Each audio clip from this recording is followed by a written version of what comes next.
yes, I am pregnant. But please don't tell anyone. No, I'm giving birth on Friday. Anyone else?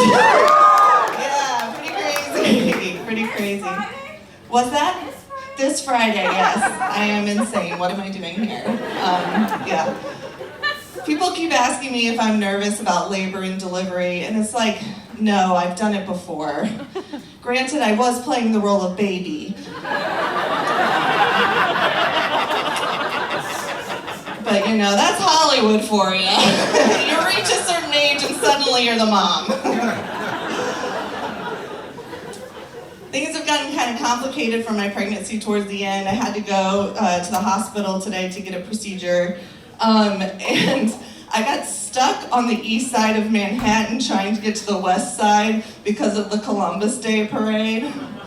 And Italians are always going on about family until a pregnant woman wants to cross the street.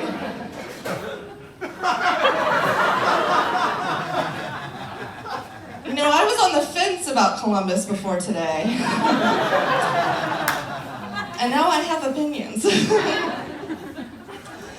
No, I'm terrified about giving birth. I'm absolutely terrified. I used to give my mom shit for forgetting my birthday, and now I realize, no, she was just blocking out trauma. That's fine.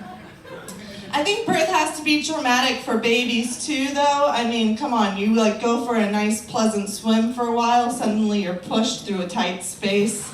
You end up at a party where the host is screaming and covered in blood. Everyone else is around you like, welcome to the world. They know your name, they're like, hi Tyler.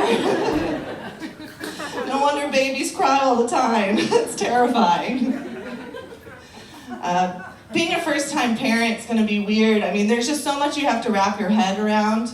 I asked my friend about breastfeeding. I said, what do you need? You know, what are the things I need to buy for breastfeeding? And she was like, some good nipple cream and some Resolve.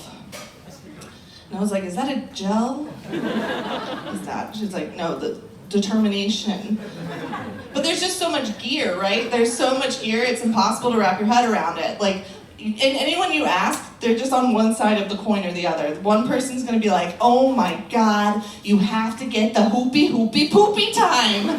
And you're like, what's that? They're like, oh my God, it's essential. It helps you change your baby's diaper while you initiate a game of pickup basketball with at-risk teens. And you're like, I don't think I'm gonna need that. They're like, you'd be surprised. You'd be surprised how much you're gonna wanna hoop.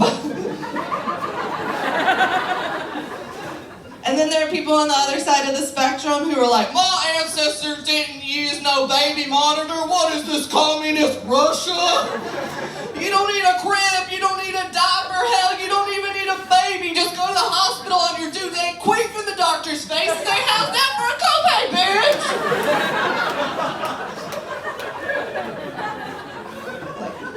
Here's my registry link.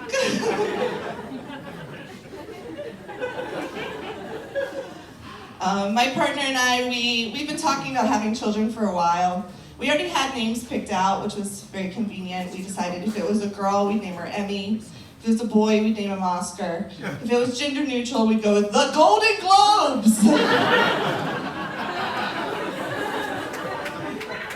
Look, you don't have to be smart to have a baby. In fact, it helps. I'm having a boy. And when I tell people I'm having a boy, they're just like, I've told a lot of people, they've been like, oh my God, you're so lucky. Boys are so much easier to raise than girls. And that surprised me. I looked up the statistic. Apparently like 60% of Americans think that boys are easier to raise than girls. But 80% of violent crime is committed by men. So one should deduce that boys are not easier to raise than girls. It's just that Americans hate being mildly inconvenienced more than we hate being murdered. I imagine the parents who say that are people who are like, oh my God, my daughter Kaylee, she's such a handful. I told her her jeans were looking a little tight, and she called me a cunt, and she slammed the door. Why can't she be more like Owen, so polite upstairs writing his manifesto?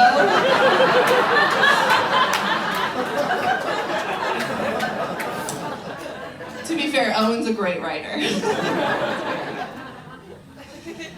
I had someone though, I did have one person when I told them I was having a boy, they go, I'm sorry. It's 2022, do not make me have to defend men. I have spent 9 months growing balls, okay? I am more of a man than any man here. Do not insult me, okay? I got engaged while being pregnant. Getting engaged while you're pregnant, you're just like, oh, what a surprise. Whatever made you want to commit? Instead of yes, it was like, well, we're here, you know. Might as well. It was nice, but after, you know, we've been together for 4 years, so my fiance was up for re-election. He had to make a decision. If you want to get proposed to, I think there's a few stages you go through, like emotionally. After 1 year, you're like, I hope they propose someplace that's meaningful to us as a couple. After 3 years, you're like, it could be in a Taco Bell bathroom, I don't give a shit. Someone could be ODing in the stall next door, I don't give a fuck what's happening as long as I get a ring. After 5 years, you're like, it better be in Italy! In front of the Eiffel Tower! And they're like, the Eiffel Tower's in France. You're like, well, you should have thought about that when Taco Bell was on the table.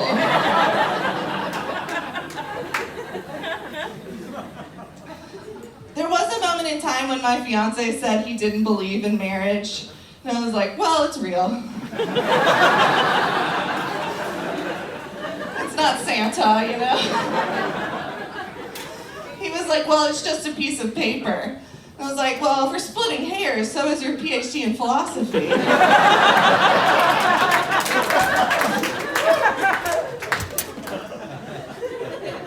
I don't know, I guess I'm a little traditional, I'm a little old-fashioned. I believe in traditional gender roles. You know, the husband provides for the family, and I die in childbirth. And that joke is not as funny anymore. Wrote that a long time ago. I love my fiance. My mom loves my fiance so much. Well, the first time she met him, she was like, oh my God, he has the most beautiful green eyes. And they compliment your green eyes, Maria. And I was like, oh, Mom, my eyes are blue. I hope I never become a missing person. Like, my mom goes to the police, they're like, tell us, what did your daughter look like? My mom would be like, well, she had a nose.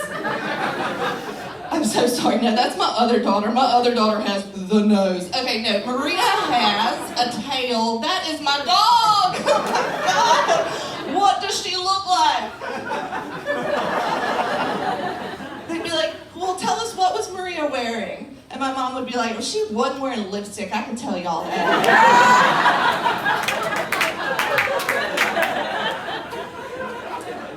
My mom is the epitome of a Southern woman. When I was growing up, she was a little abusive, but in the South, it's legal if you call it a whooping.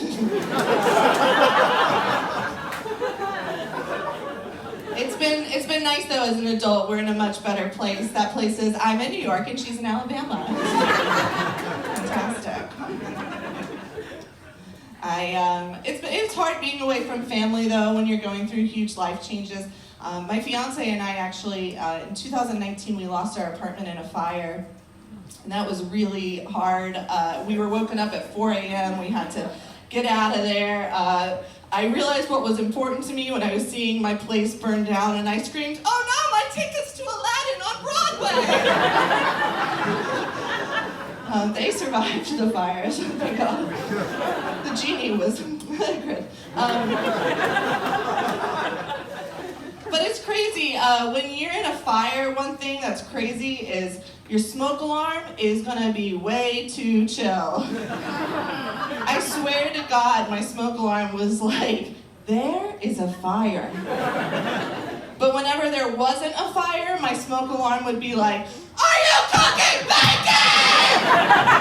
We've got to tell your neighbors!